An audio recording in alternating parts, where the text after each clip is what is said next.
Madam, আপনাকে arrest করা হচ্ছে। কেন, কোন অপরাধে? আপনার কাছে জাল নোট ছাপানোর যন্ত্র পাওয়া গেছে। তা জাল নোট কি পেয়েছেন? না, জাল নোট তো পাইনি। খালি যন্ত্র থাকলেই আমি অপরাধী? হ্যাঁ, যন্ত্র থাকলেই অপরাধী। আমিও আপনার নামে রেপ কেস দেব। ও মা, কেন? আপনার কাছেও রেপ করার যন্ত্র আছে। ভাই শুনেন, আমার জামাইরে দেখছেন 7 দিন আগে গেছে আলু কিনতে, এখনো বাসায় আসে নাই।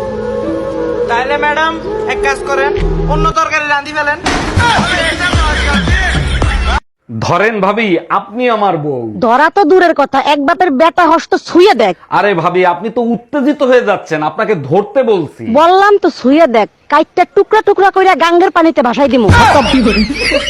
আমাকে একটা গান শোনাও না, আমার ঘুম আসছে না, শোনাও না প্লিজ।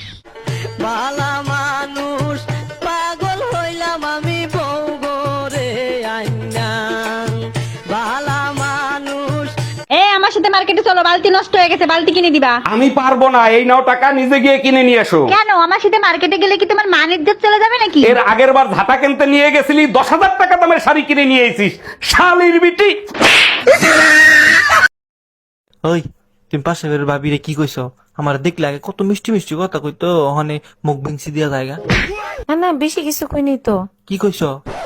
আরে কইছি আপনি যে এত খাতির জমান, আপনার ভাইয়ের তো বলটি ফিউজ হয়ে গেছে। তোমার বয়স কত? আমার বয়স কত কত হবে? কত হবে? তোমার বয়স মিনিমাম 26। কত হাসছে তালি? কত হাসছে কদিন? 26 বয়সের মানুষ তো বুড়ো হয়ে যায়, আপনার মাথায় সমস্যা। রং দেখে বাসি না, মেট্রিক পাস মেয়ে, জামাই কুজে ডাক্তার ইঞ্জিনিয়ার, বাপ দেখলে মনে হয় যেন টিনের ঘর টাইলস লাগাইবো।